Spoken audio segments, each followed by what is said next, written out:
Headphones on, let's do this. Hey, do you know of a podcast I could listen to that has nerd and comic books and stuff? I really can't find one. I say, you ever heard of the Nerd Dumb Podcast?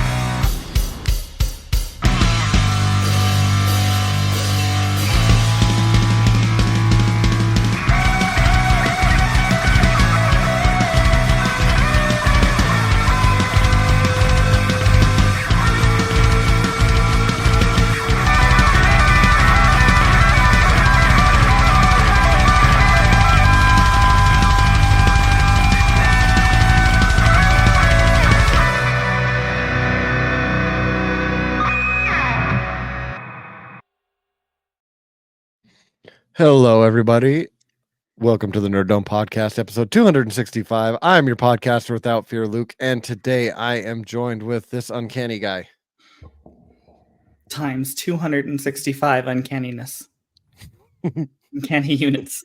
Uncanny units. and this other classic guy. Yeah, classic Chris Hoffman, co-founder of Validity Studios. I don't know what international units of measurement get used in that. Ducats? Ducats. Maybe? There you go. Maybe some ducats. And speaking of ducats, Andrew is lost at sea. Yes. Searching for the Spanish doubloons and ducats. But we all expect his safe return. Yeah. So sorry about the my audio quality last week. I was not getting the best service and the high class suites of the Marriott in Twin Falls, Idaho. But hopefully this will be a little bit better. What have you guys been up to? Ryan, a knowing nod and a grunt. Many things. So many. No, we're still plugging away at the what do you call it? The Whatnot channel. Had to skip a couple of weeks because of convention and stuff. Been kind of spotty on actually getting on and stuff like that. Kind of like this show. Every once in a while, everybody has a day job, and so every once in a while, something takes away from doing the fun things here. But Ree got on last night. Had a whole bunch of people show up. It was a really fun show and had a good time. Did some drawing on there. So I did a drawing of Lola Bunny from Space Jam, right? That's what I assumed. I jumped on for a little bit. Okay. Oh yeah. I saw you there. Thank you. You were just like, I think it was like you were doing something on like the legs or the hip or something like that, and I was like, that's got to be Lola Bunny. So yeah, it's a Lola Bunny, but so a guy came onto the stream, some rando, right? Came onto the stream a few weeks ago, and came on. He's like, "You're doing drawings?" Like, yes, I'm doing live drawings. No, I'm not right? drawing. Like, you draw? Yeah. I write literature. Yeah. Sherlock Holmes shows up. You know what I mean? He's got me sussed out right away. I can tell by the cut of your jib what you're doing here. And so he's like, "You doing live drawing?" And I'm like, "Yeah, I take commissions or, I'll draw." And he's like, "You'll draw whatever people tell you." And I said, "Well, I mean, like, how much you got on you? You know what I mean? That's my artist motto is like, how much are you going to pay me for that?" And so he goes, "So you draw a Lola Bunny with a huge rack?" And I was like, "Well, yeah." So, and then he left. Like, he just straight up left. And so I kind of took it as a challenge. I was like, "Yeah, could." Okay, I got this. Yeah, it's like I could do it. I mean, do I want to? And then I think about it, and I'm like, yeah, I kind of do. So it's this ridiculous proportion character, and I was like, so if he shows back up, it'd be like, "Look, I did it. You thought you were being all smart." You know what I mean? Yeah. But I just did it as kind of a joke to tell this story, and we do the furry convention every year, so having something like that at the table is interesting and stuff and funny. People walk by and eye-catching, right? Well, last night I was sitting there. I'm just finishing up because I didn't have anything else ready, and a guy comes onto the stream and he's like, "Hey, is that for sale?" And I was like, "Certainly, sir." And so and he got the full service with it. So it is an original cover. It's on a Hawkeye cover because I just had 5 of them, right? And so I did it on this Hawkeye cover, and then he's like, "Well, can you send it into CGC?" And I'm like, "Hell yeah, I can." So he's getting it graded. Like, it's gonna That's be in the awesome. database, it's gonna be scanned by CGC, right, with my name on it. So, yeah, pretty excited. That was a turn of events that I wasn't expecting. So, yeah, That's awesome. congratulations, excited about that. Hey, listen, when I think of Lola Bunny, I think of Hawkeye as well. Like Yeah, it's synonymous in my head. just So I think now the next step is to draw Lola Bunny as like Kate Bishop Hawkeye. that's a very good idea. I love it, Luke. I was sitting there looking at some covers that I had here, and I was like, I should like draw some of these characters just as that character. So that's a really good Mhm. idea. I think that we'll mix it up into some of the other characters. Do like a Lola or like a Minnie Mouse or something like Wait that. until you get like Porky Pig and Swamp Thing. Yeah. Oh God. Yeah. This monstrous like mass. Yeah. I what's the thing when I'm a plant, like yeah, that'd be really great. See? Perfect. I'd put that on my wall. How you been, Ryan? Good. Been doing mundane things. Mundane people things. Yeah. I have redone my front yard. There's no more grass. Yay, water wise. I have also switched switched hyper focus to my aquarium, Okay. and I have. Is that the one with all the Star Wars crash? Like that doesn't have the Star Oh Wars yeah, crash no, kit I've in it? changed it. It's Lord of the Rings Oh, now. completely different. Oh, it's Lord of the Rings. And then also, something sparked my engineer brain. Somebody mentioned something to me. One of the tedious things about aquariums is if you're really responsible aquarium owner, you're supposed to do a percentage of your water to change it out to put fresh water in once a week. Most people manage once a month. I have a hard time keeping up on that on a regular basis. And then somebody mentioned to me automatic water change system, which sparked my engineering brain. And I was like, wait a minute, automating this? And then I like really deep dived into that. And I'm like, I'm going to make me an automatic water change system. You're like, I've got an erector set and a 3D printer, sir. Nothing can stop me. So I'm like into pumps and like how can I make this thing happen and plumbing and stuff like that.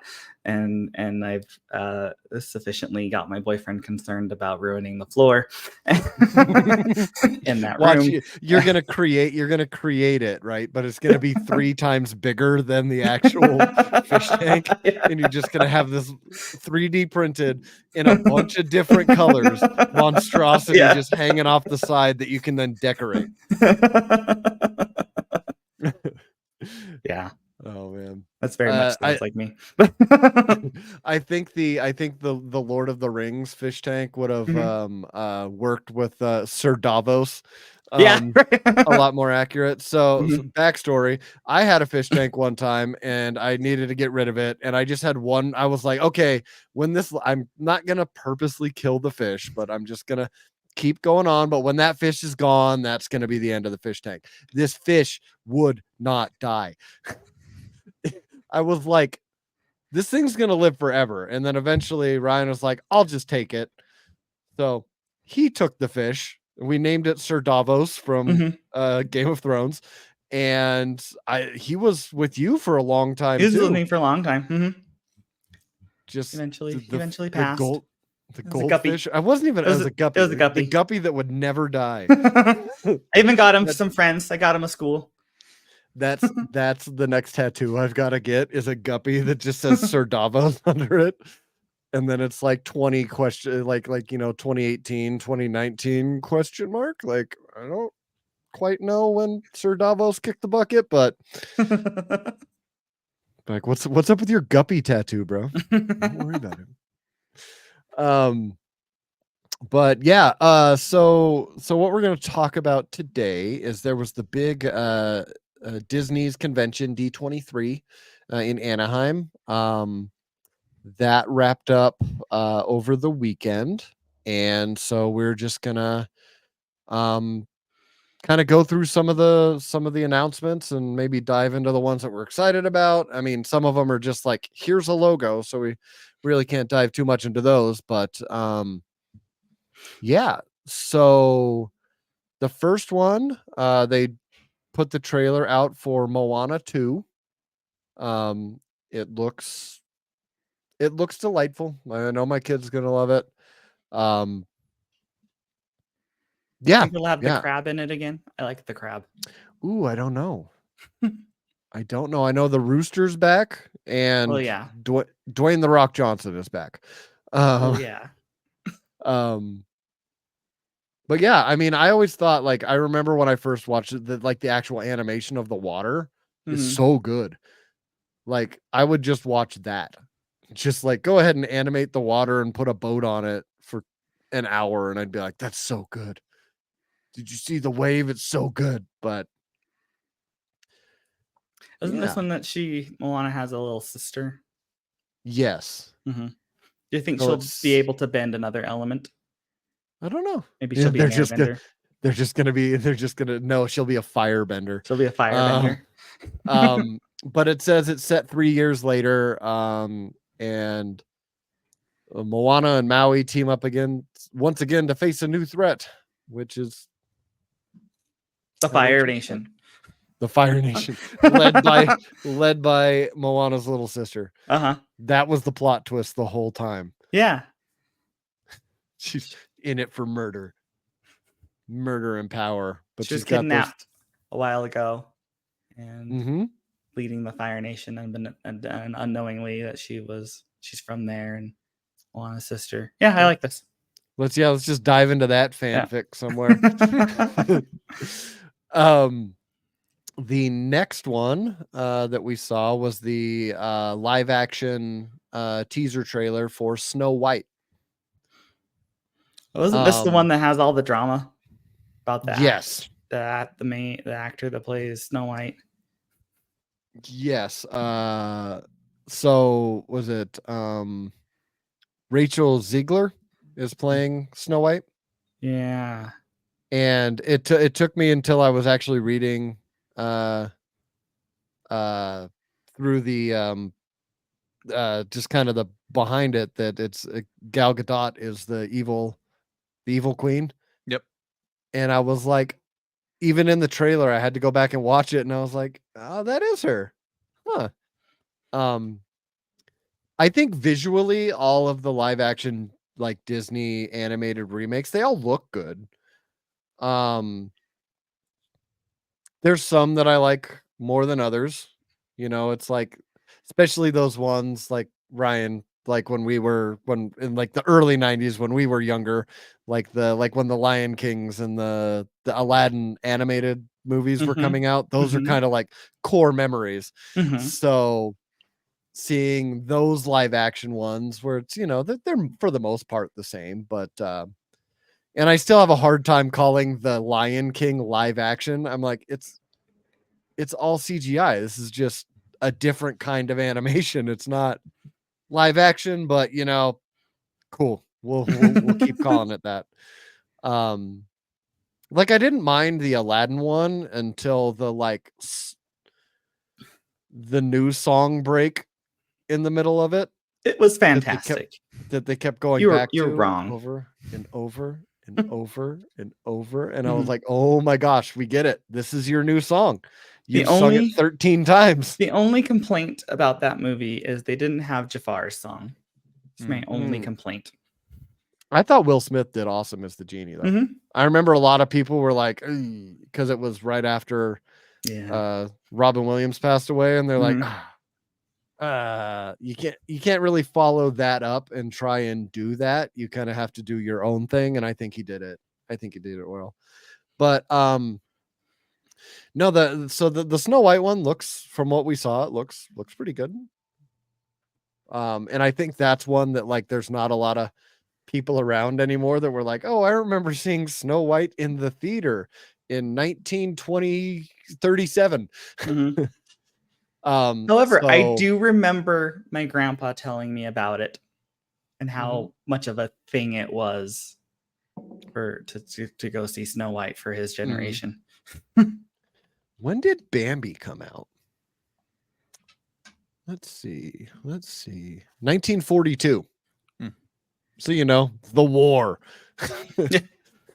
During the war, we had Bambi.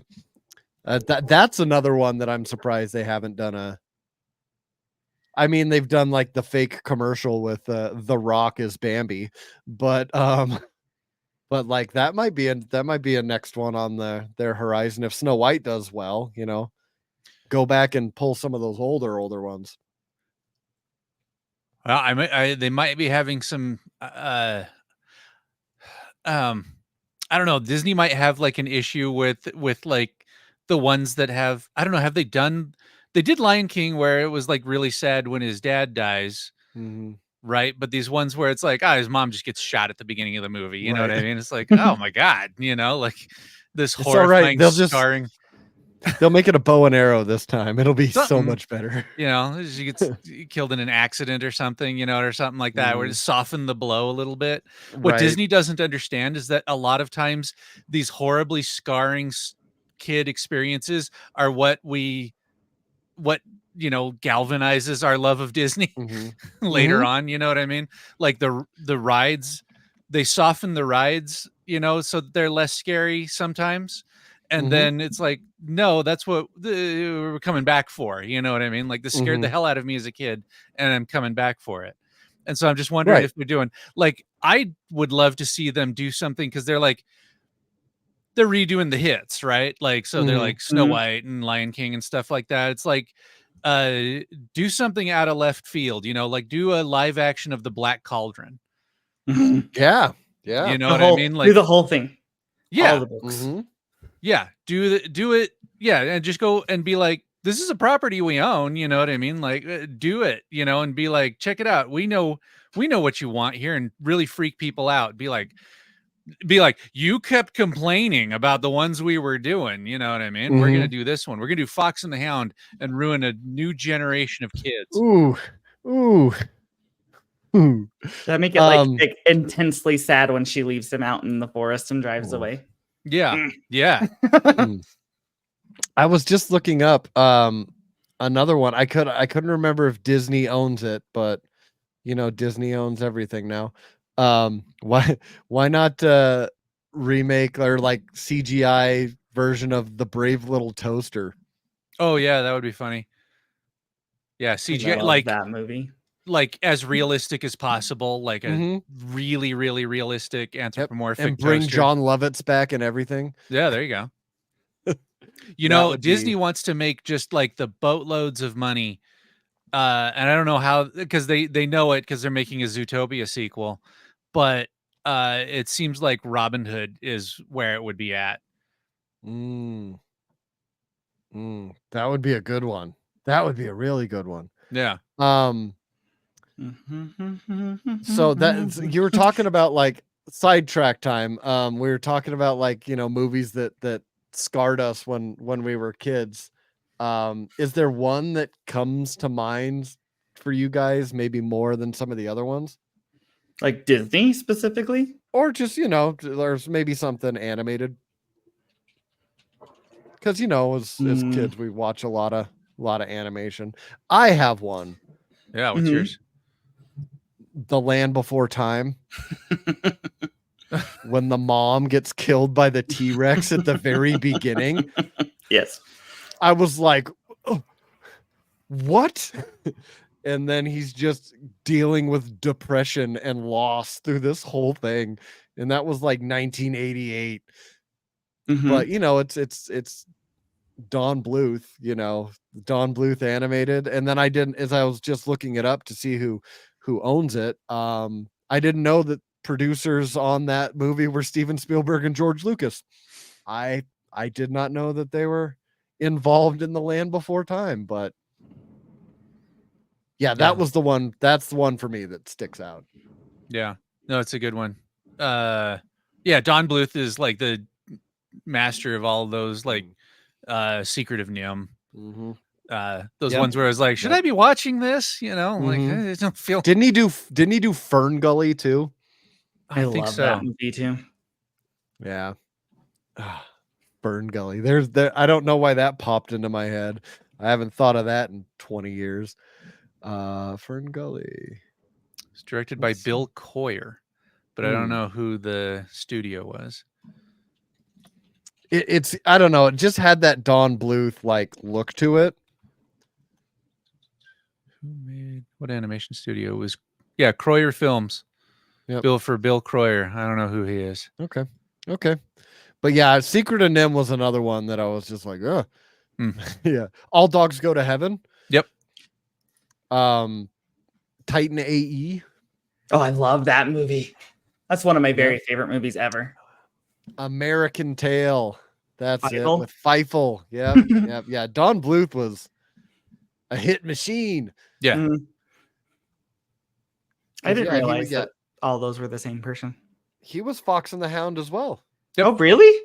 Yeah. Oh yeah. Yeah. He was the dark ages of Disney when they were like when Disney almost went out of business, and one of the times, and they One of they the farmed times. out all their animation to an outside studio, and that's where Black Cauldron and Black Cauldron. Fox and the Hound and all the Disney Dark Ages ones they call, and Mm. that's why you don't really see a whole bunch of that set.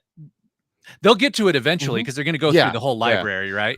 And they will look at Black those. Cauldron, and I was like, yes, I would love to see a live action Black Cauldron. I loved that. Yeah, they'll look at it. They're going to look at this stuff. It's like, you remember in Pee-wee's Big Adventure when he keeps going back into the pet store to rescue the pets, and then he grabs the puppies and he grabs the kittens and he grabs the birds, and every time he goes in, he like looks at the snake enclosure and he's like, ugh, and then he goes and gets something else. That's those movies. Is Disney keeps Bluth looking back at that and looks in that case, and they're like, oh, and eventually, and then he comes out and he's screaming because he has the snakes in his hands. That's going to be Disney, is when they come out with their Black Cauldron and that era of stuff, their live action remakes. So he also apparently was going to do an adaptation of Beauty and the Beast in 1984, but it was canceled because Disney was going to do their own, because he was going to do it with another company. But yeah, he did American Tail and Land Before Time with Steven Spielberg, and then he did Anastasia as well. Anastasia, Titan AE, and then of course Dragon's Lair. Dragon's Lair, yeah. Of course. Do you know he graduated from BYU? I had no idea. I didn't either. Yeah, 1967. Or I don't know if he graduated. He went there from 1963 to 1967. Doesn't say if he graduated or not, but yeah. Huh. Yeah, apparently he also, Dark Horse released Bluth's The Art of Storyboard in 2005. And there's a companion book to it called The Art of Animation Drawing. That would be cool. He's still around too. He's still alive, and he was working on a Dragon's Lair movie that was getting funded on Kickstarter that I don't know if ever got anywhere. I see another thing saying that he's still working on doing his version of Aesop's Fables and nursery rhymes, which could be fun. But yeah, now I want to go back and watch Secret of Nim. But now we've gone completely off the rails. But don't worry, we're back to D23. They dropped a little like motion trailer or motion like poster for Lilo and Stitch, which is getting a live action remake. So that I watched it and I was like, okay. But I know there's people out there that love it, that just love it. But I was just like, okay, that was a nice Disney movie. Moving on. We got the announcement for The Incredibles 3, which all right, I've been saying this for years that the best Fantastic Four movie is The Incredibles. So now Disney, Marvel, you have Fantastic Four, so here's your chance to make a better Fantastic Four movie than the first Incredibles movie. I hope they get released on the same weekend. That would be hilarious. That would be hilarious. We got a teaser for Toy Story 5, and I believe the first words out of my mouth are, how are they going to do a fifth one when the fourth one made everybody on the planet cry? You can't follow that up, but apparently they're going to. Apparently the little blurb about it says this time around it's toys meets tech. It's going to be fun and we can't wait for you to see it in summer of 2026. Buzz Lightyear versus an iPad. Woody learns Wikipedia. We'll find out. Got the announcement for Frozen 3. Still cold. Still I don't so know. cold. Still cold. Frozen 3. When is summer? This is another one of those pocket Disney things, right? Where there's just the diehard fan base for like a bunch of the stuff that came out, like the Lilo and Stitch, like you were saying, and this is another one where it is like it feels like a pocket property in Disney, where it's not like if you're a Disney fan, you just assume you love Frozen. It feels like it's, that you wouldn't make any assumptions about what you like based on if you like this. Right. Oh, yeah. I don't, I think at this point, because again, when the first Frozen came out, my daughter, that was her entire world. Second one came out, she watched it. So but now I think it's just like, so we got Zootopia 2. Which a lot of sequels. I'm like, so we're like talking for 20-ish minutes here. We've gone over 1, 2, 3, 4, 5 sequels and 6, remakes. 7. The next one is Star Wars. The next one is Marvel. Don't shush. You're ruining the list. You're ruining the list. Sequel, spin-off. Oh, then an original thing. So like, let's see. I guess that's an original thing. So 2 original things, 3 original things, 4 original things. Spin-off, sequel, spin-off, sequel. 4 original things on the whole list. How do we feel about that? It's kind of par for the course now. Like, unfortunately, that's what it just feels like. That's, yeah. You know, I like franchise stuff, obviously, but it kind of makes me feel a little sad that there's only 4 original things on the list. So kind of, I guess, talking about spin-offs, the next one was Star Wars Skeleton Crew. Chris, how do you feel about this one? Because you're our biggest Star Wars fan. Yeah, huge Star Wars fan. Can't wait for this. Seems like it's going to be another in a long-running set of hits from Star Wars. They can do no wrong, right? Like, it's just the funny thing about this one is just how I don't know. This is set in the New Republic era. Yeah, I mean, it seems like the thing that one character looks cute as hell. The one that looks like Max Reebo. Right. He looks adorable, and they're going to make action figures and toys. If you can point anything out from there that's going to show up on lunchboxes and bed sheets, it's that guy. Surprise! His last name is Reebo. Is it? I don't know. That'd be great. I would not put it past him. Great grandson. Yeah, of Max Reebo. Yeah, find out. My name is Porkins Reebo. Porkins Reebo. I was named after a hero of the rebellion. Yeah. Porkins Reebo might need to be the episode title. If you pitched me in a room a Star Wars story where it's like, and this sounds like it kind of is, where it's like it's Goonies but it's Star Wars, I can get on board with that. It's just there's still already a lot of stuff in the Star Wars here where it feels like, I mean, he's just going down like my neighborhood street. You know what I mean? Where it was like, is that Star Wars? You know what I mean? Right. They gotta water the grass in Star Wars. Yeah, it's like that's a space sprinkler. Where I understand that it's a galaxy far, far away. You know what I mean? So it's like, but that's getting a little close. You know what I mean? Yeah. I mean, if it's a bunch of kids going on a scary adventure, in like a Goonies style adventure, I'm Mhm. down. You know what I mean? Like, Yeah, I saw on the article here. It says that the show's heavily inspired by films like E.T. and Hook. And I'm yeah, like, okay, throw the Goonies in there too. Yeah. I did ask one of my buddies. He's a listener and he's a big Star Wars fan. And I asked him what he thought of the trailer, and he goes, "Well, at least they're setting the bar low this time." And I was like, "Oh, from the big Star Wars fan." He's like, "Listen, I don't think I can be disappointed in it." He's like, "Because I don't, it's not really made for me." So, but I did want to point out that Jude Law's character name is Jod Nawood. Jod Nawood.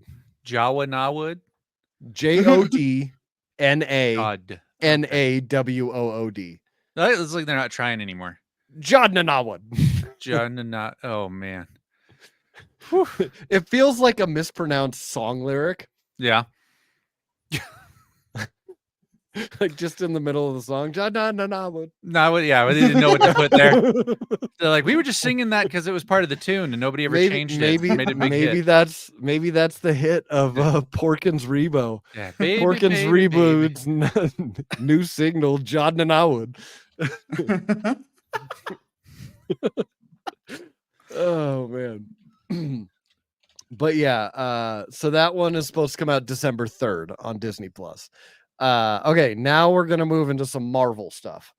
We had the teaser, now we had the full trailer for Agatha All Along.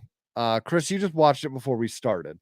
Yeah. Thoughts? Oh, well, I'm gonna have my Deadpool popcorn holder, and yeah, during Halloween, watching a Marvel horror thing. Yeah, I'm down. That time travels and stuff.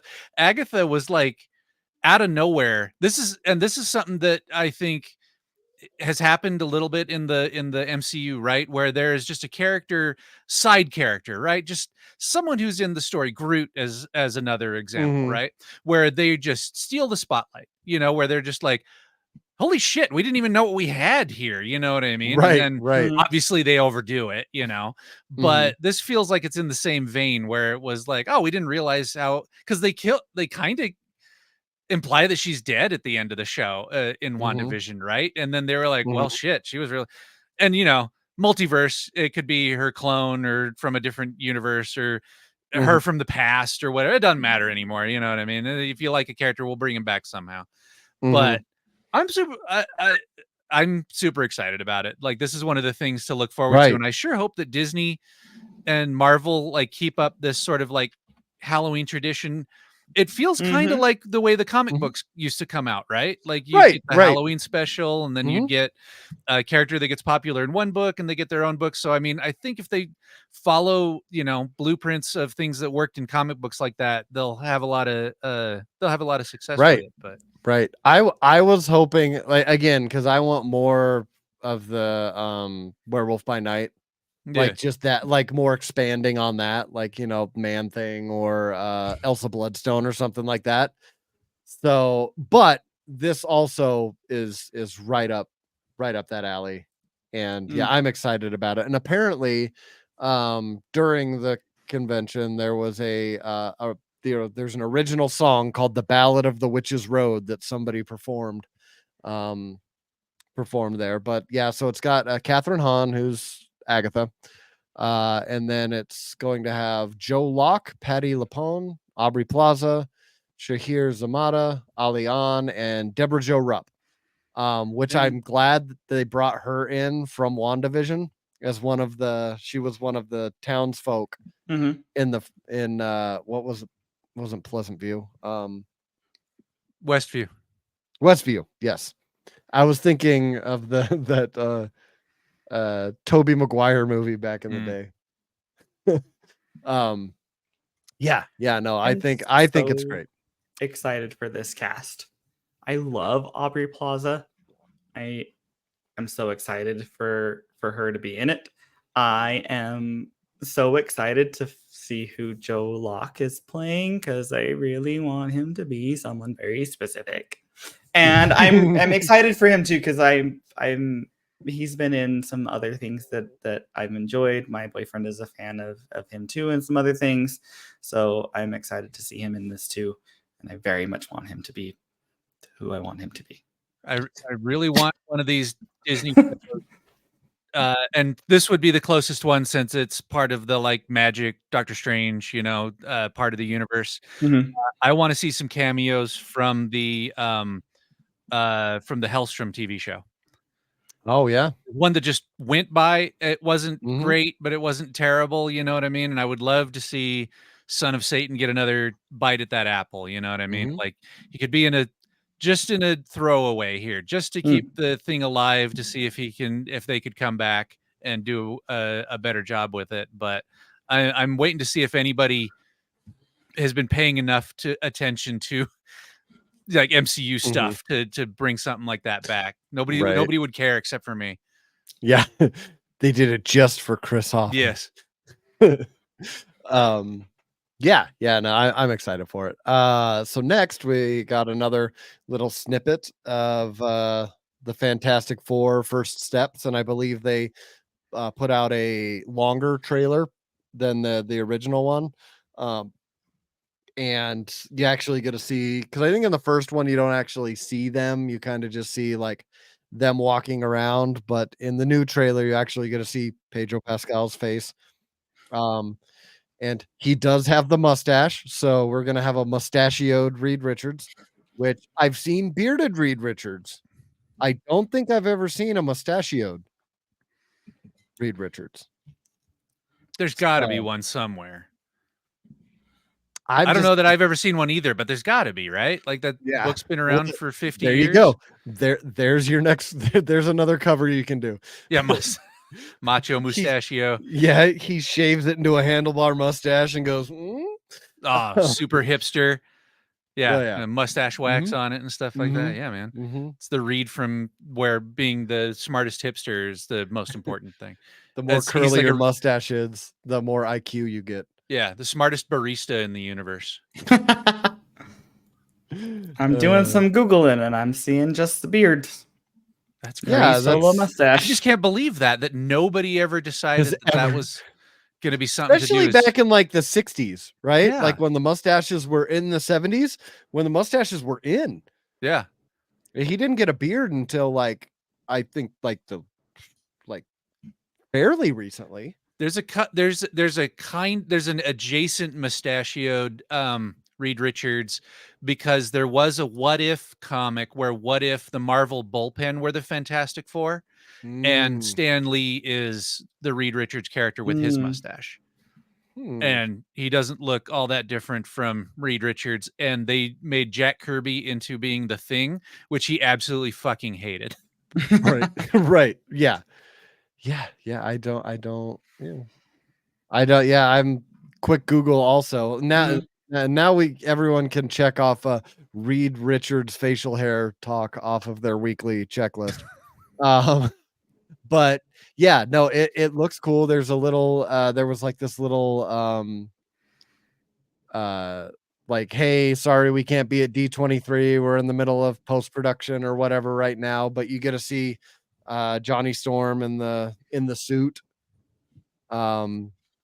And it looks it's like the same color palette as all of those original, like it's very 60s, very like pastel blues and a lot of white and stuff like that. I'm interested to see what they're gonna do if the Fantastic Four is just gonna be off in their own thing moving forward in the MCU, or because they talk about like different possibilities of different realities at the very beginning, like right, there's gonna be a time jump. There's a lot of questions that make me excited to watch the movie. The one of the running internet rumors, whatever, but one of the internet rumors is that this is going to be the setup for like Battle World.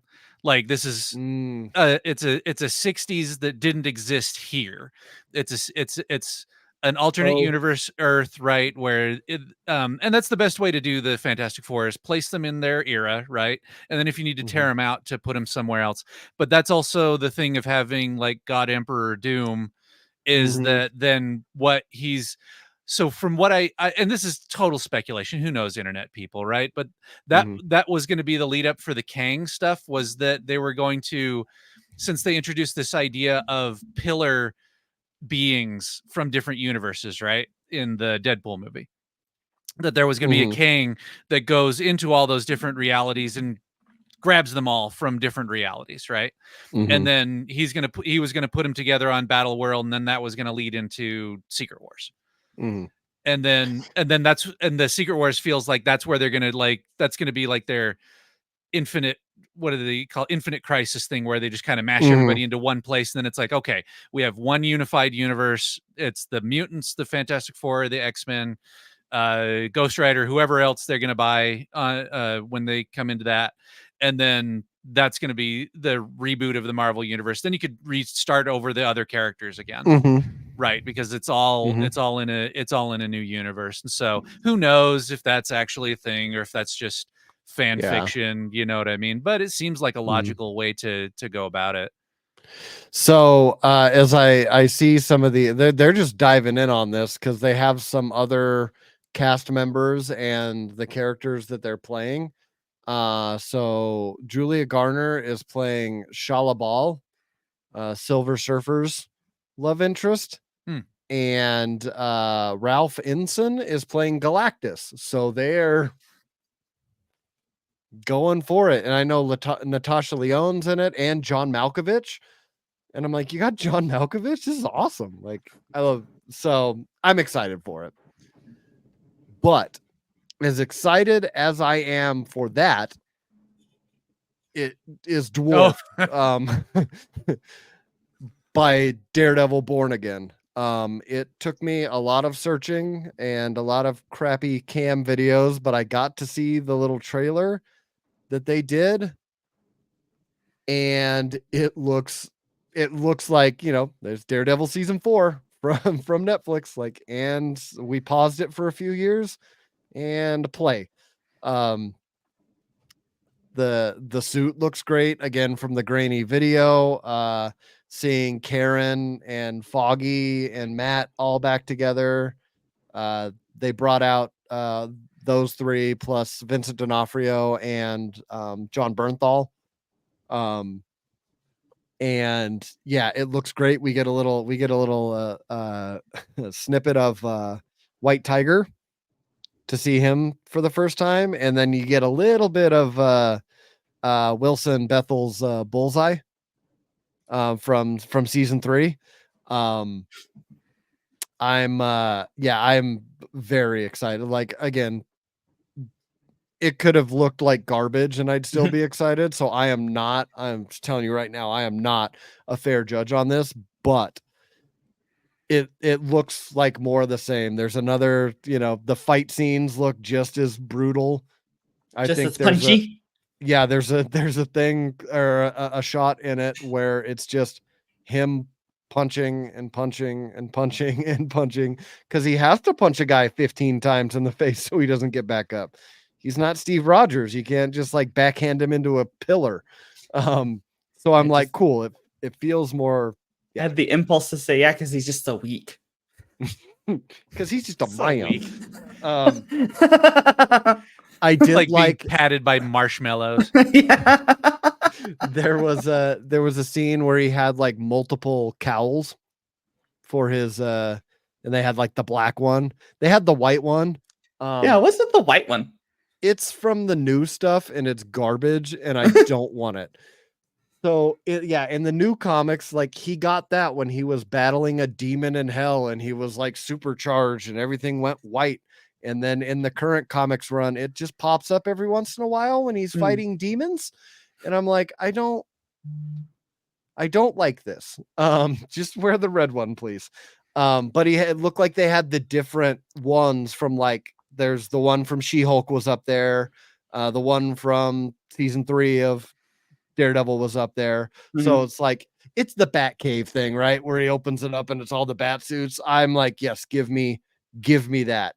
Because even if it's like, hey, I'm going to put the black suit on for this like scene, I'd be pumped for that. That would be awesome. But just always go back to the red suit. That's where I'm at on that. But Yeah, if you let me keep talking, I'll talk for another hour. I about kind of this. hoped, like in the first or second season of Daredevil, when he was like first getting the suit, I was super hoping that it was going to be the yellow suit at first, like follow the Mhm. comic book, be the yellow suit, and then it was going to be like someone was going to tell him, like when they find out that it's him, and they were like, "Your suit is yellow. You stick out like a sore thumb." And he's like, "I'm fucking blind. How the hell am I supposed to know Yep. what color it is?" And then have someone else be like, "Yeah, we're changing it to red." Because also, like, yeah, we're changing the color on this one because you look like an idiot running around in that Mhm. one. But they didn't. They Yeah. didn't do that. I like that they did make that joke in She-Hulk when she says, "Oh, the ketchup and mustard look." He's like, "Really? You're giving a blind guy the hard time about color choices?" And she's Yes. like, "Sorry." Yep. So they got around to the joke. They It did just get took around to 10 it. years. The champs that everybody are, though, like Charlie Cox and Vincent DeFarno and everybody wanting to come back and doing it again. And I understand Disney drives a truck of money up to your house, you know what I mean? But there's Yeah. plenty of people who have like Uh-huh. walked from the things that they were doing, like where they're just like tired of it. They're tired of it going around. The fact that these guys were all like, okay, you know what I mean? Yeah. We'll do this again. I mean, as much grief as people gave like Sam Jackson about the Secret Invasion. Yeah. He's been in like 16, 17 of these movies, you know what I mean, in his own show. Give him a break, man. Like he shows up every time and gives his all to be that character, like they don't have to do that. They could be just like and like the way Henry Cavill was like, "I'm done. Yeah. I don't want to do this anymore." Yeah. Bye. Yeah. Yeah, no, I do remember because originally they had approached John Bernthal about being in it before they kind of stopped production and scrapped everything and started over. But they approached him about it and he said no. He's like, "This isn't the same character. If I'm gonna do this, I need it to be the same character." So that's why they brought on the showrunner from The Punisher to get him in there. Because the Punisher skull is gonna sell subscriptions, it's gonna sell t-shirts, it's gonna sell stickers, it doesn't even matter. So they had to have him in there. But yeah, I'm very excited, and it's going to be March 1st, 2025. So Ryan, go ahead and get that day off. We will watch the entirety of it if it is all out on one day. I wonder what my boss will say when I put in a vacation request for more than a year from now. I'm gonna do it. Tell him you moved it twice already. You can't do it again. So the next thing, so now they've built up, they did the Daredevil, they built up to a Daredevil Punisher crossover, right? The next thing they need to build towards is a Spider-Man, Daredevil, Punisher versus the Kingpin gang war style thing. So maybe even like the Rose, right? Kingpin's son. Build up to that. I'm dying to see a Spider-Man Daredevil thing. Yes, that's Daredevil, Spider-Man, and the Kingpin. Yeah. Like I think that would be phenomenal. Okay. Next, the Avatar 3 is called Avatar Fire and Ash. Talk about the Fire Nation there, Ryan. I think are they gonna make 4 new movies or 3 new movies? I don't know. I don't know. This one's set for December 19th, 2025. The first one was air, and this one's water, and then fire. And we're gonna get Earth. We should probably get Earth. When do we get Heart? And then all of the avatars together create Captain Planet. Sorry, I stole your thunder there. Don You're right. Cheadle. What's the name of the planet? Pandora. Captain Pandora. Captain Pandora, and it's still Don Cheadle. It doesn't matter what you call him as long as it's Don Cheadle. So I'm sorry, I was going to say it's hard to find a Disney property that I care less about than Avatar. Right. Yeah, I can't stand right there with you. Movies. Right there with you. So they're making another Freaky Friday movie. Freakier Friday, starring Lindsay Lohan and Jamie Lee Curtis. It's the I can't sequel to the believe Lindsay 2003 Lohan is going to do this. Right. Yeah. This one I'm excited for because I actually really liked Tron Legacy. I thought you were Tron going to still talk Ares. about Freaky Friday. And I was like, Yeah, I didn't what are know you you were a talking about? Freaky Friday Moving fan, on. Luke. You did. Moving on. Yeah, Tron Ares. Jeff Bridges is back again. It's got Evan Peters, Greta I like Lee, him. and Jared Leto in it. So yeah, but the cool thing is because I remember it was Daft Punk that did the soundtrack for Legacy. This one is 9 Inch Nails Interesting. is doing Wild the Tron choice. soundtrack. So I mean, Trent Reznor's done a bunch of stuff like that before, so it's but I remember when they announced it, I was like, huh. Yeah. My boyfriend, I love Tron. Not for the music though. My boyfriend loves Tron for the music and the Daft Punk album. Oh, and he was like, such emotions about 9 Inch Nails doing the soundtrack of this one. Such emotions. As in not thrilled? Well, he wasn't thrilled. He's like, I don't know how I feel about that. And then he was like you said, he's like, well, Trent Reznor's done some other good stuff that has other things, but because his original was like trying to hype himself up. Yeah, because the original was like 9 Inch, like because like our generation's 9 Inch Nails was originally what's popped in his head, and as a Tron soundtrack, it's like no. Right. But he has done some making music of other things that fit more like that. So he's like lots of emotions. Yeah. So that comes out October 10th of 2025.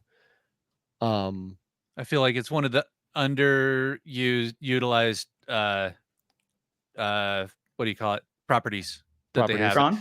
Yeah. So when I was doing the Tron was a hard one for when I was doing the watching all of the movies based on video games that were released.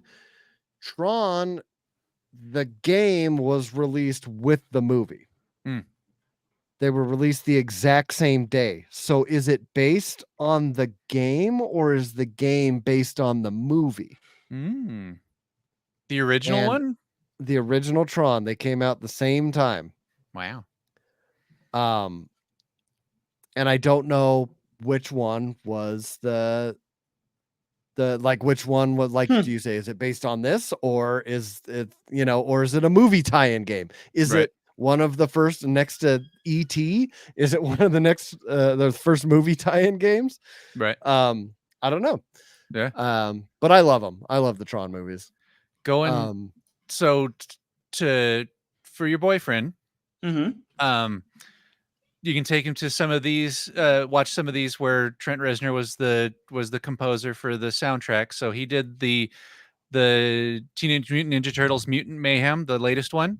Oh, he did? Which is the best Ninja Turtles movie there is. That's my favorite. I absolutely love the Turtles, and this is my favorite one. And so check that out. It's really good. He did the music for the Watchmen TV series, which was pretty good. And what was the one that I just saw in here? Oh, he did for the original. Oh no, hang on. I thought it was him. That was actually Marilyn Manson who did Resident Evil. So never mind. It wasn't him. But he's done a bunch of stuff that you wouldn't. He did a bunch of video game stuff. Trent Reznor did. So, the original Quake video game. As a matter of fact, like he's so into computer music. Like that's how he did that first album, Pretty Hate Machine, was all on like a Macintosh. He had to hire a band when they wanted him to go on tour. He's like, I don't have a band. You just want me to get on stage with my Mac? And so like, no, you should have some people there with you. But he's a lot like from Danny Elfman from Oingo Boingo, right? Where it's like he's probably more famous to more people now for their movie stuff than they are for the music they made in the 80s. Yeah, he did. I didn't know he did the music for The Social Network. Oh yeah. That's crazy. Yeah. That the TV show The Bear. He's the composer on that one. Yeah, just he has 84 on IMDb. He's got 84 composer credits. Wow. That's more albums than Nine Inch Nails has. So yeah, no, that's crazy. But yeah, no, that the comparison to Danny Elfman Hmm. is oh, that's right. He did one of the Call of Duties too. Yeah. That's right. That's right. Lots of video game stuff. I'm excited for this, and I'm excited that they're excited that it's Nine Inch Nails. Like that's how they announced this, right? Like it was a laser etching the Nine Inch Nails It logo was and pretty stuff. cool. And it's like It was pretty cool. I It was I'm very excited. Tron. Yeah, Tron, and it's doing exactly what I wanted the third movie to do, where it seems like that now that the programs understand that the users are real, that they're like, oh, we need to invade reality, and it's like, oh, yes, this is the perfect. None of the movies have been as good as I wanted them to, but they're all doing exactly what I want. You know what I mean? Right. So Right. I'm gonna be supportive of this. Cool. So next up, we might just rapid fire some of these. Monster Jam. It is here's one of your new ones, Ryan. It's from Dwayne the Rock Johnson, and it's about monster trucks. Monster trucks. Yes. Yes, monster trucks. And then they did promote this one. It's Pixar's first ever TV series called Win or Lose, and it looks like it's about a softball team, like a I thought that was a game ragtag show. group of kids. Nope, ragtag group of kids. Will Forte is the voice of the coach. Who dat? MacGruber. He was on SNL for a long time. Yep. And then there is one called Dream Productions. This is a Inside Out spinoff about the dream factory inside of Riley's head. Hoppers. It looks like they just put some concept art up. It looks like it's a Pixar movie about a beaver. It's got John Hamm, Bobby Moynihan as the lead voices in it. They skipped one. What's that one? The one that I actually wanted. Elio? Okay. Yeah. That looks really good because I'm a sucker for alien movies. But it's a Pixar one, and it's about a kid that accidentally becomes Earth's ambassador to and the aliens, all the whole alien universe out there, and it looks interesting. We have Mufasa, the Lion King, the prequel. Yeah. So this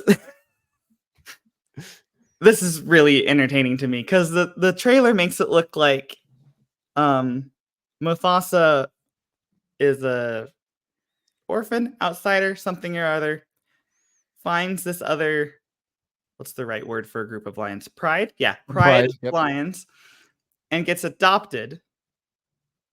So like, so Mufasa's not actually part of this pride. So Scar rescues him, and then basically gets kicked. Like Mufasa becomes the star child, and then ends up becoming the leader of the pride. I'd be pissed off at him too.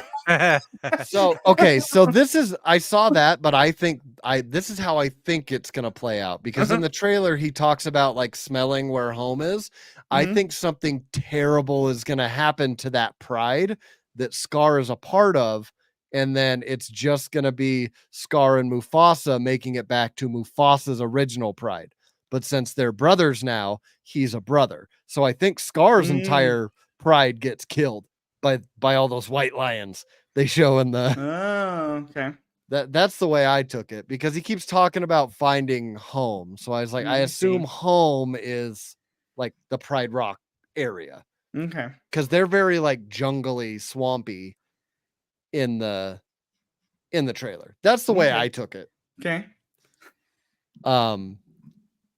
But yeah, I've had a few of my friends say like, why? I mean, why? Like, it's just not that they're mad. They're just like, I don't like it. Kind of who asked for this? Mm-hmm. Prequels are But- never good. Yeah. They're starting behind the 8 ball. They're always good. They'll be fine. So next they threw a teaser up there of for Ironheart, Riri Williams, and that's going to be a TV series, and it's set to premiere in 2025. And yeah, so apparently the villain is Parker Robbins, and he's playing the Hood. So yeah, so that could be. Yeah, that could be fun. Again, I don't see it. We haven't seen anything from it yet, so it's kind of hard to say yeah. But this next one, the next two, first, Andor season 2. I know Ryan, you don't love this, but What I need is someone to make me a cut of this that has Andor removed, and I think I'd love it. well, listen, you only have to get through 12 episodes because they're only doing 2 seasons of Andor. But maybe this will make it better, Ryan. In this season, we're going to have Ben Mendelsohn back as Orson Krennic. Sure, love him. And we're getting Alan Tudyk as K2SO. That's what I wanted in the first episode or first season. So there you go. You'll get that. I loved Andor, even though it was kind of like more like a slower plotting kind of. See, that was just how it was. Even fine too. But I loved it. Just Diego Luna. So this is actually pretty cool too. We are getting the first return to the big screen of Star Wars is Jon Favreau's The Mandalorian and Grogu, which is that's what you do. Like that's the meme. Shut up, I'm Star Wars now. That's what you do. So yeah, so the footage kind of it teased the return of the Razor Crest ship. Really? Yep. I haven't watched that one yet. Star Wars Rebels Zeb is in it, as well as the Mandalorian and Grogu facing an AT-AT walker on a snowy planet. So listen, it's just hitting all the things that everyone wants. It's give really the people what they title? want. The Mandalorian and Grogu, yeah. Mm-hmm. All right. Mm-hmm. Yep. And then the last thing is Percy Jackson and the Olympian season 2. I am not a Percy Jackson guy. I did not watch the first season, so I have no input on this. Did you watch it, Chris? I don't know shit about the Percy Jackson. No, not at all. I hope. I don't know. Is he the person who wrote that a nicer person than what's her name from Harry Potter? Oh, yeah. I assume. It's hard to not be the other way, right? You know what I mean? So I don't know anything about the author. I hope that this, if they're a nice person, then I hope this takes over and becomes the new Harry Potter for everybody. Sure. I do know that in the later books, there's a lot of really good LGBT community representation in later books. Very open and very straightforward representation, as opposed to very veiled representation as in the Harry Potter books. So yeah, I don't know. And I also know he hasn't been in the spotlight that I've heard of about horrible things that he said. Anyway, also I've never read the books. My boyfriend's a huge fan of the books. I did not care for the original movies. This TV show was fantastic. I loved it. Apparently it follows the books much more closely and also makes them really according to my boyfriend, some really good changes from the books too. And so it was a very entertaining TV show. It was very well done, and I'm very excited for the next season. The kids are very good actors. The main character is played by the kid that also plays in the Adam Project, and Oh yeah. with Ryan Reynolds. He's very good. He's funny. If you saw the promotional material for that movie with him and Ryan Reynolds, he's hilarious with Ryan Reynolds too. Yeah. And he's good, and his co-stars are also really good. So I really enjoyed it. So Rick Riordan, who is the author of the Percy Jackson books. So his Instagram, like doing a search for him is Rick Riordan nice? Sure. And his Instagram post came up here from Pride, where it said, "I'm proud of all of you for being your beautiful, authentic self, and I'm glad you're in the world." So yeah, this seems like he's on the right. So yeah, give this guy money. Stop giving her money. Do this one. Yeah. More of those Percy Jacksons. Yes. And then maybe Chris will know shit about the Percy Jacksons. Yes, I'll know something about it.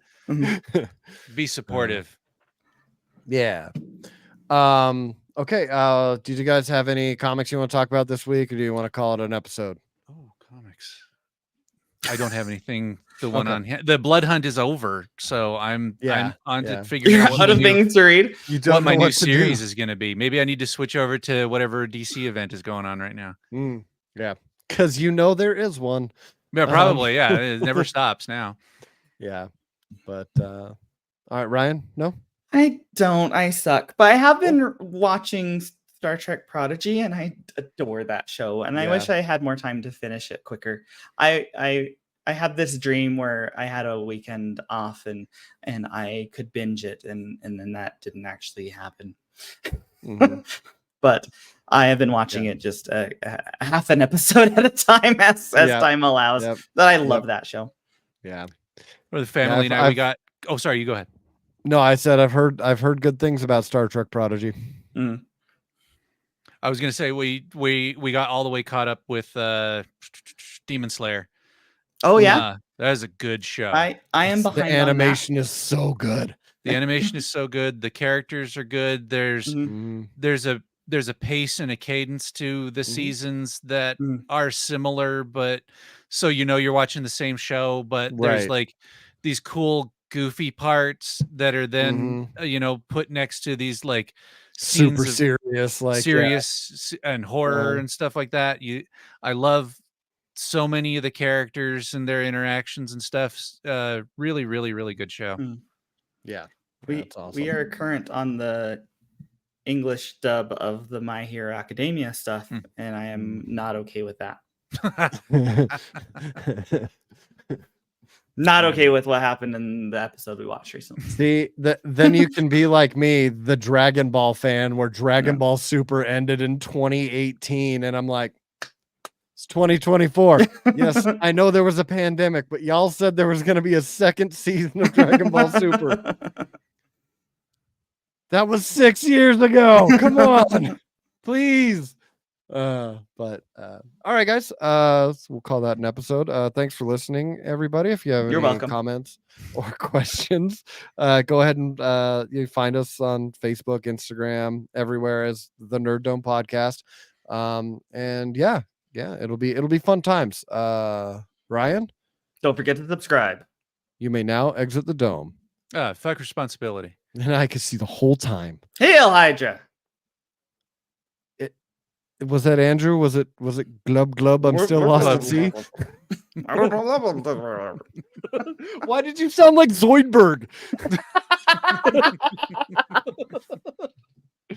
All right, guys. See you next week.